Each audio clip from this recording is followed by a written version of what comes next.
நீதி கதைகள் டிவி. அது ரொம்பவும் அழகா இருந்த ஒரு கிராமம்.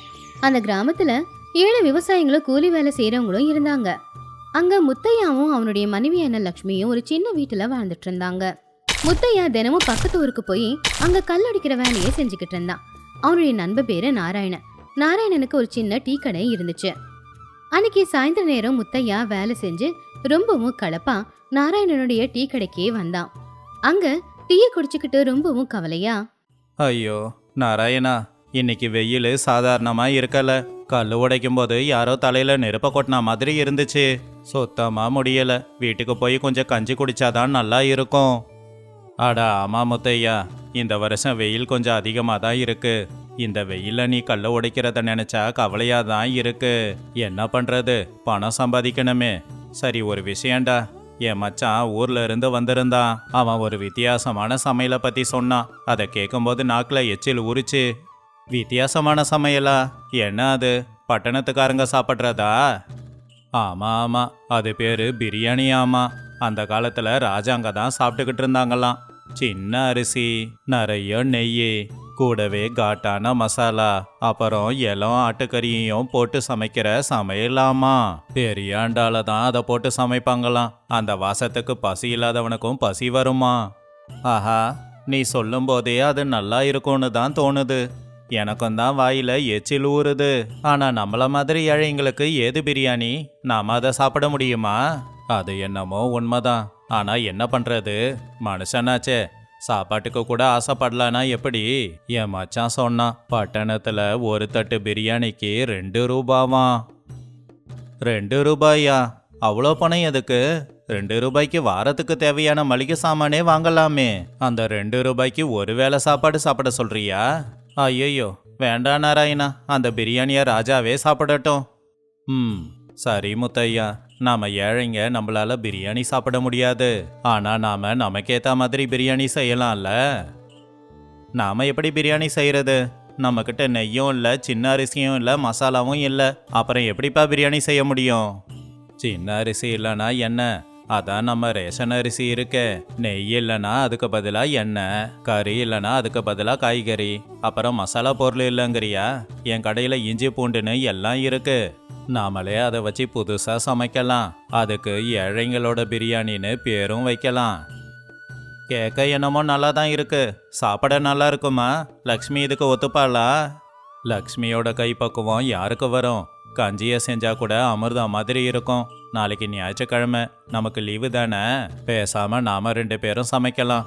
அப்ப பொம்பளைங்க ஒரு நாள் ஓய்வெடுக்கட்டும். சரி நாராயணா, நீ ஒன்னு சொன்னா அதை கண்டிப்பா நடத்தி காட்டுவ. நாளைக்கு பார்க்கலாம். முத்தையா வீட்டுக்கு போனான். அன்னைக்கு ராத்திரி கனவுல கூட அவனுக்கு பிரியாணி தான் வந்துச்சு. அடுத்த நாள் காலையில ஞாயிற்றுக்கிழமை முத்தையா எழுந்திருச்சு லட்சுமி கிட்ட விஷயத்த சொன்னான். லட்சுமி சிரிச்சுக்கிட்டே, ஏங்க, உங்களுக்கும் அந்த நாராயண அண்ணனுக்கும் இந்த வயசுல என்னங்க இது?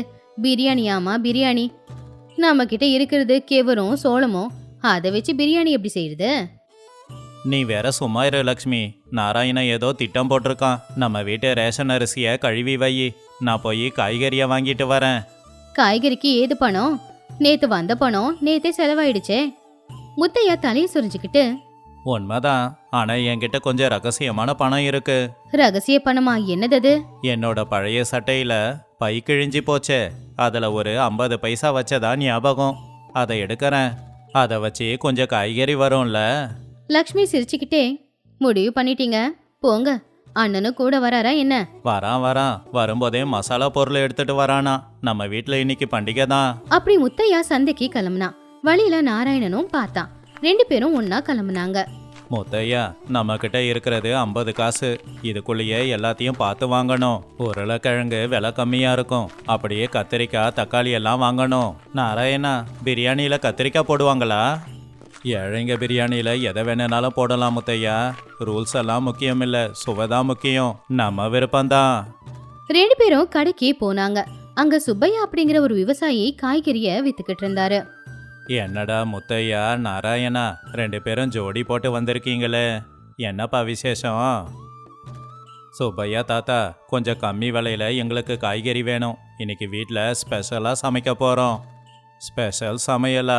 என்னது, கோழி குழம்பா? கோழி குழம்பு இல்ல தாத்தா, பிரியாணி பிரியாணி. பிரியாணியா? ஏண்டா நீங்க பிரியாணி வேற சாப்பிடுவீங்களா? சரி சரி, அங்க கொஞ்சம் கத்திரிக்காய் தக்காளி வெங்காயம் எல்லாம் இருக்கு, எடுத்துக்கோங்க. பணம்லாம் தர வேண்டாம், ஆனா ஒரு கண்டிஷனு. என்ன தாத்தா அது? அது ஏதோ பிரியாணின்னு சொன்னியே, சமைச்சா கொண்டு வந்து கொடு. சாப்பிட நல்லா இருந்தா அடுத்த வாரம் இன்னும் காய்கறி கொடுக்கறேன். சரி தாத்தா, எங்க பிரியாணி மனம் ஊரெல்லாம் பரவ போகுது பாரு. அவங்க சுப்பையா கடையில கொஞ்சம் காய்கறி வாங்கிக்கிட்டு அப்புறமா தேவையான பொருட்களை வாங்கிக்கிட்டு நாராயண கடைக்கு போய் எண்ணெய் கொஞ்சம் மசாலா பொருளையும் எடுத்துட்டு வந்தாங்க. முத்தையா வீட்டுக்கு முன்னாடி பெரிய அடுப்பை கொண்டு வந்து வச்சான். லக்ஷ்மி அரிசி கழுவிக்கிட்டு இருந்தா, நாராயண காய்கறி வெட்டிக்கிட்டு இருந்தான். ஏன இந்த கத்திரிக்காய் உருளைக்கிழங்கு அரிசி எல்லாம் ஒன்னா சேர்த்து வேக வச்சா அது ஒருவேளை புளி சாதமா ஆகுமா இல்ல கிச்சடி ஆகுமா? தங்கச்சி, இது புளிசோறும் இல்ல கிச்சடியும் இல்ல, நடக்க போறது ஒரு அதிசயம். டேய், எண்ணெய ஊத்துடா. அந்த பாத்திரத்தை அடுப்புல வை. ஏண்டா நாராயணா, எண்ணெய் கம்மியா இருக்கே, போதுமா? பரவாயில்லடா, எண்ணெய் கம்மியா இருந்தா ஆரோக்கியத்துக்கு நல்லது. சுவைக்கு தான் மசாலா போடுறோமே. அந்த இஞ்சி பூண்டை தட்டு. முத்தையா ஒரு உரல்ல இஞ்சி பூண்டு காஞ்ச மிளகா தனியா எல்லாத்தையும் போட்டு இடிக்கும் போது அந்த மனம் லக்ஷ்மிக்கு ரொம்ப பிடிச்சது. வாசனமோ நல்லா தான் இருக்கு. அதுதான் நம்ம பிரியாணியோட சீக்கிரட்டு. இப்ப அந்த எண்ணெயில இந்த மசாலாவை போடு, காய்கறியை கூட போட்டு நல்லா வதக்கி விடு. முத்தையா நாராயண சொன்ன மாதிரியே செஞ்சான். புகையும் வந்துச்சு, நல்ல மனமும் வந்துச்சு. அந்த மனத்துக்கு ஊர்க்காரங்க எல்லாரும் வீட்டை விட்டு வெளியில வந்தாங்க. பக்கத்து வீட்டு ரங்கம்மா எட்டி பாத்துக்கிட்டு இருந்தா. என்ன லக்ஷ்மி, இன்னைக்கு ஊரே மனம் அடிக்கிற மாதிரி சமைக்கிற? மட்டன் குழம்பு செய்றியா என்ன? லக்ஷ்மி சிரிச்சுக்கிட்டே, மட்டனும் இல்ல சிக்கனும் இல்ல ரங்கம்மா, இது எங்க அண்ணனும் என் வீட்டுக்காரனும் செய்யறது. பேரு ஏழங்கி பிரியாணி. ஓ பிரியாணியா, எனக்கு கொஞ்சம் கொடுங்க. முத்தையா சிரிச்சுக்கிட்டே, கவலைப்படாத ரங்கம்மா, ஊர்ல இருக்கிற எல்லாருக்கும் தான் செய்யறோம். எல்லாருமே இன்னைக்கு சாப்பிட்டு பார்க்கலாம். முத்தையா, இப்பதான் முக்கியமான விஷயம். தண்ணியை ஊத்தி அரிசியை போட்டு நல்லா தம்மு போடணும். தம்மா அப்படின்னா மூச்சை இழுத்து பிடிக்கணுமா? இல்லடா பைத்தியக்காரா, தட்டை குண்டனுக்கு போட்டுட்டு அதை சுத்தி மைதா மாவை வச்சு ஒரு சீல் போடணும். அப்போ உள்ள இருக்கிற ஆவி வெளியில போகாது. அந்த அனல்லையே அரிசி நல்லா வேகும். ஓ அப்படியா, என்கிட்ட கொஞ்சம் கோதுமை மாவு இருக்கு, அதை கலந்து எடுத்துட்டு வரேன். லக்ஷ்மி மாவை குழச்சி எடுத்துட்டு வந்தா. நாராயண குண்டாவுக்கு மூடிய போட்டு அந்த மாவை வச்சு சீல் போட்டு மேல நெருப்பு அள்ளி கொட்டினான். எல்லாரும் ஆர்வமா பாத்துக்கிட்டு இருந்தாங்க. 1/2 மணி நேரம் ஆச்சு. நேரம் சரியா இருக்கு. முத்தையா முடிய தொற. முத்தையா மூடிய திறந்தான். குப்புன்னு ஆவி வெளியில வந்துச்சு. அந்த வாசம், அந்த மசாலா காய்கறியோட சேர்ந்து நல்லா வெந்து அரிசி உதிரி உதிரியா கலர் கலரா இருந்துச்சு. அந்த மனமே சொல்லுது பிரியாணி ரொம்ப அருமையா வந்திருக்குன்னு. அப்ப முத்தையா, நாராயணா, நாம சாதிச்சிட்டோம் போல. இது நம்ம ரேஷன் அரிசியா? இவ்வளோ நல்லா வந்திருக்கே. லக்ஷ்மி சாப்பிட்டு பார்த்து, ஆஹா என்னங்க, அந்த கத்திரிக்காய் எல்லாம் குழஞ்சி மசாலா கூட சேர்ந்து சாப்பாடு நல்ல சுவையா இருக்கு. உண்மையிலேயே இது பிரியாணி மாதிரி தான் இருக்கு. முத்தையா, பணம் செலவு பண்ணாதான் சுவையா இருக்கும்னு யாரு சொன்னது? இருக்கிறத வச்சு செஞ்சாலும் நல்லா தான் இருக்கும். சாப்பாடு தயாராயிடுச்சு. லக்ஷ்மி நாராயண முத்தையா எல்லாரும் சாப்பிட உக்காந்தாங்க. அந்த நேரத்துல முத்தையா, நாராயணா, நாம மட்டும் சாப்பிட்றதுல என்ன சந்தோஷம் இருக்கு? சுப்பையா தாத்தா காய்கறி தந்தாரு. ரங்கம்மா ஆசையா கேட்டா. நம்ம தெருல பசியோட இருக்கிறவங்க எல்லாருக்குமே கொடுக்கலாம்ல. ஏங்க, நம்ம செஞ்சது கொஞ்சமா இருக்கு, எல்லாருக்கும் இது போதுமா? பார்த்தோம் தான் லக்ஷ்மி, கடவுள் கொடுக்கறவங்களுக்கு அள்ளி கொடுப்பாருல்ல, அந்த மாதிரி எடுக்க எடுக்க சாப்பாடு வரும். நீ எல்லாரையும் கூப்பிடுறா. முத்தையா போய் சுப்பையா ரங்கம்மா இன்னும் நிறைய பேரை கூட்டிக்கிட்டு வந்தான். எல்லாரும் இலையில கொஞ்சம் கொஞ்சமா பிரியாணியே போட்டுக்கிட்டாங்க. சுப்பையா சாப்பிட்டு பார்த்து, டே முத்தையா, என்னடா செஞ்சிருக்க? நான் கொடுத்த வாடி போன காய்கறிலையா இது செஞ்ச? இது பட்டணத்து பிரியாணியை விட நல்லாவே இருக்கு. உண்மைதான், இந்த சாப்பாடு இவ்வளவு சுவையா இருக்குன்னா உங்களுடைய பாசத்தையும் இதில் கலந்தீங்களா? ஏழைங்களால பொருளை போட முடியாது, ஆனா பாசத்தை போட்டு நல்லாவே சமைக்கலாம். இன்னைக்கு நாங்க பணத்தை செலவு பண்ணல, ஆனாலும் கோடீஸ்வரங்க சாப்பிட்ற சாப்பாட்டை சாப்பிட்றோம். முத்தையா மனசார சாப்பிட்டு, நாராயணா, நீ சூப்பர்டா. உன்னால தான் நாங்க இன்னைக்கு இந்த சாப்பாட்டை சாப்பிட்றோம். ஏழைங்க கூட பிரியாணி சாப்பிடலான்னு நீ நிரூபிச்சிட்ட. எல்லாரும் வயிறார சாப்பிடலனாலும் மனசார கொஞ்சமா சாப்பிட்டாங்க. ஆனா ரொம்ப சந்தோஷமா இருந்தாங்க. எல்லாரும் போனதுக்கு அப்புறம் நாராயண முத்தையா லக்ஷ்மி 3 பேரும் உட்காந்து பேசிக்கிட்டு இருந்தாங்க. முத்தையா, என்கிட்ட ஒரு யோசனை இருக்கு. இன்னைக்கு நாம செஞ்சு பார்த்தது வெற்றி அடைஞ்சிருக்கு. நாம ஏன் இதையே வியாபாரமா செய்யக்கூடாது? வியாபாரமா? ஆனா என்கிட்ட பணம் இல்லையே. பணம் எதுக்குடா? நான் என் டீ கடையில சின்னதா ஒரு அடுப்பு வைக்கிறேன். லக்ஷ்மி 1 மணி நேரம் வந்து பிரியாணியை சமைச்சு கொடுத்துட்டா. அதுக்கப்புறம் நம்மள மாதிரி இருக்கிற ஏழைங்களுக்கு இந்த பிரியாணியை விற்கிறேன். எல்லாரும் வந்து வயிறார சாப்பிடுவாங்க. நாமளும் கொஞ்சம் பணம் சம்பாதிக்கலாம். லக்ஷ்மி சந்தோஷமா, நான் வரேன்னு, எனக்கு சமைக்கிறதுனா ரொம்ப பிடிக்கும்னு உனக்கு தெரியும்ல, சந்தோஷமா சமைச்சு எல்லாருக்கும் வயிறார சாப்பாடு போடலாம். அப்புறம் என்ன, நாளைக்கே வியாபாரத்தை ஆரம்பிச்சிடலாம். லக்ஷ்மி பிரியாணின்னு பேர் வைக்கலாமா? வேணாம் வேணாம், ஏழைங்க பிரியாணின்னு பேர் வைக்கலாம். அதுதான் இதுக்கு சரியா இருக்கும். அடுத்த நாள்ல இருந்து லக்ஷ்மி அந்த பிரியாணிய சமைக்க ஆரம்பிச்சான். அது ஏழைங்க பிரியாணி அப்படின்னு ஒரு பெரிய பிராண்டாவே மாறுச்சு. விஷயம் தெரிஞ்ச எல்லாருமே அங்க வந்து வயிறார அந்த பிரியாணியை சாப்பிட்டு போய்கிட்டு இருந்தாங்க. இதனால முத்தையாவுக்கு 4 காசு வர ஆரம்பிச்சுது. முத்தையா நாராயண பெரிய பணக்காரனுங்களும் ஆவலனாலும் ஏதோ ஓரளவுக்கு நல்ல வாழ்க்கைய வாழ ஆரம்பிச்சாங்க. இந்த கதையில இருக்கிற நீதி என்னன்னா, பணக்காரங்க தான் ஒரு சாப்பாடை சாப்பிடணும் அப்படின்னு எந்த அவசியமும் இல்ல. இருக்கிறவன் செலவு பண்ணி சமைக்க போறான், இல்லாத நாம இருக்கிறத வச்சு சமைச்சாலே அந்த சாப்பாடு நல்லா தான் இருக்கும். அது ஒரு ஓட்டு வீடு. வீட்டுக்கு முன்னாடி ஒரு திண்ணை. ரொம்பவும் கஷ்டப்படுற விவசாய குடும்பம். பார்வதி அம்மா அரிசியிலிருந்து கல்ல பொறுக்கி எடுத்துக்கிட்டு இருந்தாங்க. லக்ஷ்மி மூலையில இருக்கிற ஒரு தூணுக்கு தலை சாஞ்சி உட்கார்ந்திருந்தா. ராகவையா சோகமா அங்க உட்காந்துக்கிட்டு இருந்தான். அப்போ சாவித்ரி சமையலறையில இருந்து ஒரு சொம்பு தண்ணிய குடிக்கிறதுக்காக கொண்டு வந்தா. பார்வதி அம்மா அரிசி முறத்தை பக்கத்துல வச்சு முந்தானையில கண்ணை தொடச்சுக்கிட்டு, என்னடி லக்ஷ்மி, விளக்கு வைக்கிற நேரம் ஆயிடுச்சு, இன்னும் விளக்கு வைக்கல? வீடு குடிசை வீடா இருந்தாலும் ஆச்சாரம் போக கூடாதுமா. போமா, எந்திரிச்சு போய் சாமிக்கு விளக்கு வை. விளக்கு வைக்க எனக்கு மனசே வரலம்மா. அண்ணாவை பாக்குறதுக்கே எனக்கு மனசு கேட்கல. தங்கச்சிக்காக அண்ணன் ரொம்பவே கஷ்டப்படுறாரு. இருந்தாலும் அவர் கையில 10 காசு இல்ல. என் வீட்டுல நிறைய நகை பட்டு புடவெல்லாம் வேணும்னு கேட்டிருக்காங்க. இவ்வளோ பணம் நகையெல்லாம் எங்கிருந்துமா கொண்டு வர்றது? என் கல்யாணம் நின்னாலும் பரவாயில்ல, என்னால அண்ணன் கஷ்டப்படக்கூடாதுமா. ஐயோ, அப்படியெல்லாம் பேசாதடி. பொட்ட பொண்ணு அப்படியெல்லாம் பேசக்கூடாது. பொண்ணு கல்யாணம் நின்னா வீட்டுக்கே கெடுதல். இந்த வீட்டுக்கு உங்க அண்ணாவை தவிர வேற யார் இருக்கா சொல்லு? பாவம், அந்த ஜமீன்தாரர் ஐயா காலில் விழுந்தாவது கடனை வாங்கிட்டு வரேன்னு சொல்லியிருக்கான். கஷ்டப்படுற குடும்பம் நம்மளுது. அந்த கடவுள் தான் நம்மள காப்பாத்தணும். ராகவையா அதை கேட்டு கையில இருக்கிற கடுதாசியை கசக்கி தூக்கி போட்டு ஒன்னும் செய்ய முடியாம ஆகாயத்தை பார்த்துக்கிட்டு இருந்தான். அவனுக்கு என்ன பண்றதுன்னே தெரியல. அப்ப சாவித்ரி புருஷனோட நிலைமைய பார்த்து புரிஞ்சுக்கிட்டு மாமியார் பக்கத்துல வந்து உக்காந்தா. அத்தை, ஏன் நீங்க கவலைப்படுறீங்க? கல்யாணத்துக்கு இன்னும் 10 நாள் இருக்குல்ல. அதுக்குள்ள அந்த கடவுள் ஏதாவது வழி காட்டாம போயிடுவானா? அவரு ஏதாவது ஒரு வழிய காட்டுவாரு. நீங்க லக்ஷ்மி முன்னாடி உட்காந்து கண்ணு தண்ணி விட்டுக்கிட்டு இருந்தா எப்படி? முதல்ல கண் தொடிங்க. லக்ஷ்மி நம்மள பார்த்து கவலைப்படுவாள்ல. என் கண்ணீரு நிக்க மாட்டேங்குதேம்மா. 50,000 ரூபாவும் 2 பவுனு நகைய கேட்டிருக்காங்க. 50,000 ரூபான்னா சும்மாவா? நம்ம கிட்ட இருக்கிற வயல வித்தாலும் முடியாதே. பொண்ணுக்கு செய்ய சொன்னதெல்லாம் செய்யாம போனா அப்புறம் கல்யாணம் நின்னுடும். ஊருக்குள்ள நம்ம தலை தூக்கி நடக்க முடியாது. மரியாதை அப்படிங்கிறது மனசுக்குள்ள இருந்து வரணும். அத்தை, நீங்க ஏன் கவலைப்படுறீங்க?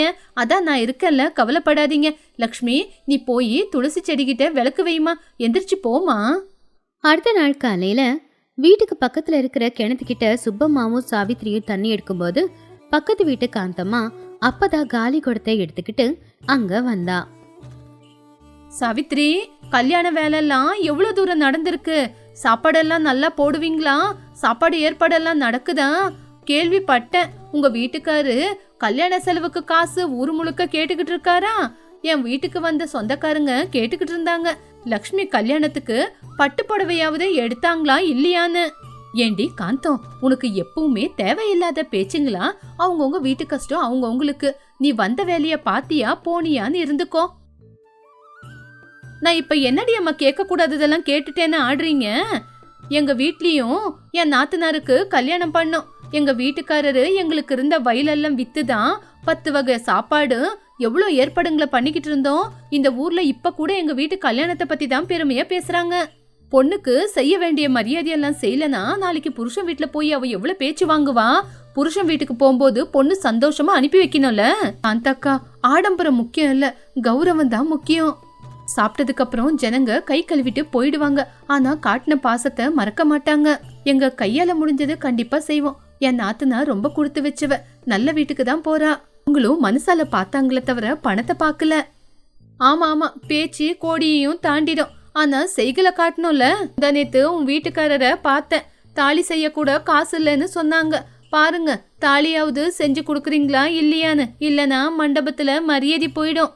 இங்க பாரு காந்தம், வாய்க்கு வந்த மாதிரி பேசாத. அவங்க கஷ்டம் அவங்களுக்கு. இங்க பாரு சாவித்ரி, அவ பேசினா பேசிட்டு போறா, நீ போய் உன்னோட வேலையை பாரு. அத பத்தி கவலைப்பட மாட்டேன் சுப்பம்மா. இருந்தாலும் அவங்க சொல்றது உண்மையான விஷயம் தானே. என் வீட்டு மகாலட்சுமிய வெறும் கையோட நான் என்னைக்குமே அனுப்ப மாட்டேன். எங்க வீட்டுக்காருக்கு துணையா நான் இருப்பேன். முடிஞ்சதை செஞ்சு அனுப்புவோம். ராத்திரி நேரம் அறையில ஒரு சின்ன விளக்கு எரிஞ்சுக்கிட்டு இருந்துச்சு. ராகவையா ஒரு பெட்டியை திறந்தான். அதுல எதுவுமே இல்லைங்கிறதுனால ரொம்ப கவலையோட உட்கார்ந்திருந்தான். அவன் கண்ணெதுக்கு எல்லாமே இருட்டா இருந்துச்சு. அப்போ சாவித்ரி அவனுடைய அறைக்குள்ள வந்து அவ பையில நிறைய நகைகளை போட்டு கொடுத்தா. ஏங்க, என்ன பாருங்க, ஏங்க அப்படி கூனி குறுங்கி உக்காந்துருக்கீங்க? நம்ம வீட்டு பொண்ணுக்கு சாப்பிடறதுக்கு குறைச்சல் இருந்தாலும் கௌரவத்துக்கு குறைச்சல் இருக்க கூடாது. நீங்களே இப்படி உக்காந்து கண்ணீர் விட்டுக்கிட்டு இருந்தா வெளியே அத்தை லக்ஷ்மி எவ்வளவு கவலைப்படுவாங்க சொல்லுங்க. ராகவையா நிமிர்ந்து சாவித்ரியை பார்த்து என்னால முடியாது அப்படிங்கிற மாதிரி தலையாசிச்சான். அவன் கண்ணுல கண்ணீர். அந்த பெட்டியும் காலியாதான் இருந்துச்சு. கையில காசு இல்ல, தங்கச்சியோட கல்யாணத்தை எப்படி முடிக்கணும், நகை எப்படி பண்றதுன்னு தானே நீங்க கவலைப்பட்டுக்கிட்டு இருக்கீங்க. எனக்கு தெரியுங்க, நீங்க நைட்டு பகலுன்னு கஷ்டப்பட்டாலும் கையில காசு வரல, இறைச்சல் கை சேரல, அது உங்க தப்பு இல்ல. ஆனா உள்ளுக்குள்ள இருக்கிற கஷ்டத்தை முழுங்க முடியாம கண்ணீர் விடக்கூடாது. சாவித்ரி முன்னாடி வச்சிருந்த பையில இருந்து அவளுடைய நகைகளான ஒரு கம்மலு, ஒரு ஜோடி வளையல், அப்படியே ஒரு நெக்லஸ் எடுத்து வெளியில வச்சா. இந்தாங்க, இந்த நகைய என் பெத்தவங்க எனக்காக கொடுத்தது. இத வித்துருங்க, இதுல 10 பவுன் வரும். இந்த காசமால என் பாட்டி கஷ்ட காலத்துல உனக்கு உதவியா இருக்கும்னு எனக்கு கொடுத்தாங்க. அவங்களோட ஆசீர்வாதம் தான். இத வித்தா லக்ஷ்மி கல்யாணத்தை நல்லா பண்ணலாம். என் புருஷன் தலை நிமிர்ந்து தங்கச்சியோட கல்யாணத்தை நடத்துவாரு. ராகவையா கவலையா அது வேண்டாம் அப்படின்னு சொல்லி அந்த நகைகளை சாவித்ரி கிட்டயே திரும்ப கொடுத்துட்டான். இது உன்னோடது, உங்க அம்மா வீட்டுல போட்டது, இது எனக்கு வேண்டான்னு சொன்னா. எங்க வேண்டான்னு சொல்லாதீங்க, இதெல்லாம் என் அழகுக்காகவா? என் அழகு நீங்க தானங்க. நீங்க போட்ட இந்த 3 முடிச்சுதான் உண்மையான நகை. அந்த 3 முடிச்சு இருக்கிற வரைக்கும் நான் சுமங்கலியா இருப்பேன். பொண்ணோட கழுத்துல பழைய தங்கம் இருக்கிறத விட அவ கழுத்துல 3 முடிச்சு தாலி இருக்கிறது தான் முக்கியம். நம்ம வீட்டு பொண்ணோட கல்யாணங்கிறது நம்ம கௌரவங்க. ராகவையா சந்தோஷமா சாவித்ரியோட கைய பிடிச்சுக்கிட்டு கண்ணுல கண்ணீரோடவே அவளுக்கு நன்றிய தெரிவிச்சான். இங்க பாருங்க, கவலைப்படாதீங்க. நாளைக்கு நம்ம லக்ஷ்மி புகுந்த வீட்டுக்கு போனதுக்கு அப்புறம் என்னோட அண்ணன் அண்ணி என்ன சந்தோஷமா அனுப்பி கொடுத்துருக்காங்கன்னு சொல்லணும். சந்தோஷமா என்ன கல்யாணம் பண்ணி அனுப்பியிருக்காங்கன்னு நினைக்கணும். நம்மளோட சம்பந்தத்தோட இந்த நகை நம்மளுக்கு முக்கியமா? இது இருந்தா கையில பாரம் இருந்தாலும் நம்ம கௌரவத்தோட கல்யாணம் பண்ணி அனுப்பணுங்க. சாவித்ரி வலுக்கட்டாயமா அந்த நகைய ராகவையா கையில வச்சா. நாளைக்கு காலையிலேயே பட்டணத்துக்கு போய் இந்த நகையை வித்துட்டு வாங்க. பந்தியில சாப்பாட்டுக்கு எந்த குறையும் இருக்கக்கூடாது. நம்ம தங்கச்சி இல்ல நம்ம பொண்ணோட கல்யாணத்துல எந்த விதமான கஷ்டமும் வராம நல்லபடியா கல்யாணம் பண்ணணும். ராகவையா சாவித்ரிய பார்த்து கையெடுத்து கும்பிடும் போது சிரிச்சுக்கிட்டே அந்த கைய கீழே இறக்கி விட்டா சாவித்ரி. ஐயோ, என்னை பார்த்து அப்படி கையெடுத்து கும்பிடாதீங்க. ஒரு பொண்டாட்டியா என்னோட கடமை இது. இந்த வீட்டுக்கு கல்யாணம் பண்ணி வரும்போது வீட்டோட கடமை வீட்டு மருமகளுதுன்னு எங்க அம்மா சொன்னாங்க. அது இப்ப உண்மையாயிடுச்சு. கல்யாண வேலை தொடங்குச்சு. வீடெல்லாம் பூக்களாலாம் அலங்காரம் செஞ்சிருந்துச்சு. லக்ஷ்மி கல்யாண பொண்ணா மணமேடையில சந்தோஷமா வந்து நின்னுக்கிட்டு இருந்தா. காந்தம்மா சுப்பம்மா 2 பேரும் வெளியே நின்று பேசிக்கிட்டு இருந்தாங்க. சாவித்ரி கையில வளையல் இல்லாம, கழுத்துல நெக்லஸ் இல்லாம, காதுல கம்மல் இல்லாம மஞ்சக்கயிறோடவே நின்னுக்கிட்டு இருந்தா. என்னடி சுப்பம்மா, பாத்தியா இந்த கல்யாணம் இவ்வளவு நல்லா நடக்கும்னு கனவுல கூட யோசிக்கல. சாவித்ரி வீட்டுக்காருக்கு ஏதாவது லாட்டரி அடிச்சுச்சா? கல்யாண சாப்பாடு, நகை, நட்டு, பட்டப்புடவை அப்படின்னு அப்பப்பா கண்ணு பார்க்க முடியல. லாட்டரி எல்லாம் அடிக்கல காந்தம். இது ஒரு தேவதையோட தியாகம். அங்க பாத்தியா சாவித்ரி கழுத்து எவ்வளோ காலியா இருக்குன்னு. காந்தம்மா சாவித்ரிய பார்த்தா. அவன் முகத்துல எந்த கவலையும் இல்ல. அதுக்கு பதிலா சிரிப்பும் திருப்தியும் தான் தெரிஞ்சுது. ஐயோ ஆமாண்டி, அவ கழுத்துல காசு மாலை காணோம், கையில இருந்த 4 தங்க வளையல காணோம், கையில வெறும் குப்பி வளையல போட்டிருக்கா. இவளோட தியாகம் தான் பெருசு.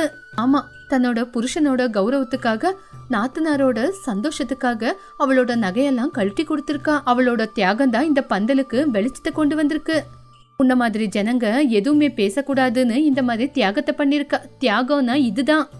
பார்வதி அம்மா அங்க வந்து சாவித்ரிய பக்கத்துல கூப்பிட்டு, என் மருமக தேவதை என் வயித்துல பிறக்கலனாலும் இந்த வீட்டு பொண்ணா இருந்து என் பையனுக்கு நல்லது செஞ்சிருக்கா. அவளோட நாத்தனாருக்கு கல்யாணம் பண்ணி கொடுத்திருக்கா. இந்த மாதிரி ஒரு பொண்ணு என் புள்ளைக்கு பொண்டாட்டிய வர என் புள்ள கொடுத்து வச்சிருக்கணும். காந்தம்மா வெக்கப்பட்டு தலை குனிஞ்சா. உண்மைதாம்மா, நான் ஏதோ அன்னைக்கு தப்பா பேசிட்டேன். சாவித்திரி மனசு வெண்ணன்னு நான் புரிஞ்சுக்கிட்டேன். தங்கத்தை யாரு வேணாலும் வாங்கலாம். இந்த மாதிரி மருமக கிடைக்கிறது நீங்க செஞ்ச புண்ணியம். சாவித்திரி என்ன மன்னிச்சிடுமா? சாவித்திரி சிரிச்சுக்கிட்டே, பரவாயில்ல காந்தம்மா, நம்ம எல்லாரும் ஒரே ஊருக்காருங்க. பாருங்க, எங்க லக்ஷ்மி பார்க்க எவ்வளவு அழகா இருக்கா. அவ அழகு முன்னாடி நகை எல்லாம் ஒரு கணக்கா? கல்யாணம் முடிஞ்சது. லக்ஷ்மி மாப்பிள்ளை வீட்டுக்கு போக தயாரானா. அவ அவங்க அண்ணிய கட்டி பிடிச்சுக்கிட்டே அழுதுகிட்டே இப்படி சொன்னா. அண்ணி, நீங்க மட்டும் இல்லனா இந்த கல்யாணம் நடந்திருக்குமா? அம்மாவா என்ன பாத்துக்கிட்டீங்க. எனக்காக உங்க நகைய தியாகம் பண்ணிருக்கீங்க. அடுத்த ஜென்மம்னு ஒண்ணு இருந்தா உங்க வயித்துல உங்க பொண்ணா வந்து உங்களை பாத்துக்கணும். சாவித்திரி லக்ஷ்மியோட கண்ணீரை தொடச்சு அவளுக்கு தைரியம் கொடுத்தா. பைத்தியக்காரி பொண்ண அழுக கூடாது. மாமியார் வீட்டுக்கு போகும்போது சிரிச்சுக்கிட்டே போனோம். இங்க பாருமா லக்ஷ்மி, மாமியார் வீடுனா அம்மா வீடு இல்ல. அங்க நிறைய கடமைங்க இருக்கு. பொறுப்பா அன்பா எல்லாரும் கூட இருக்கணும். யாராவது ஏதாவது சொன்னா வாய் திறந்து பேசக்கூடாது. பொறுமையா அந்த குடும்பத்தை காப்பாத்தணும். நம்ம வீட்டு கௌரவம் உன் கையில தாமா இருக்கு. பார்த்து பத்திரமா போயிட்டு வா. ராகவையா தூரத்துல நின்னே சாவித்திரிய பார்த்து பெருமையா கண்ணுல வர கண்ணீரை தொடச்சுக்கிட்டான். லக்ஷ்மி மாமியார் வீட்டுக்கு கிளம்பிட்டா. அன்னைக்கு சாயந்தர நேரம் வீட்டு திண்ணையில ராகவையாவும் சாவித்திரியும் தோல்ல சாஞ்சி உட்காந்துருந்தாங்க. பந்தல் அலங்காரம் எல்லாமும் இன்னும் அப்படியே இருந்துச்சு. ராகவையா சாவித்திரியோட தோல்ல கை போட்டுக்கிட்டு இருந்தாரு. சாவித்திரி அவனுடைய தோல்ல சாஞ்சி உட்காந்துருந்தா. இப்ப அவ உடம்புல நகை இல்லாம இருக்கலாம். ஆனா எல்லா நகையை விட சிறந்த நகையான புன்னகை இப்ப அவங்க முகத்துல இருந்துச்சு. இந்த கதையில இருக்கிற நீதி என்னன்னா, வீட்டுக்கு வர பொண்ணு நல்ல குணத்தோட இருந்தா அந்த வீடும் நல்லா இருக்கும். அந்த வீட்டுல இருக்கிற மனுஷங்க எல்லாருமே சந்தோஷமா இருக்கலாம்.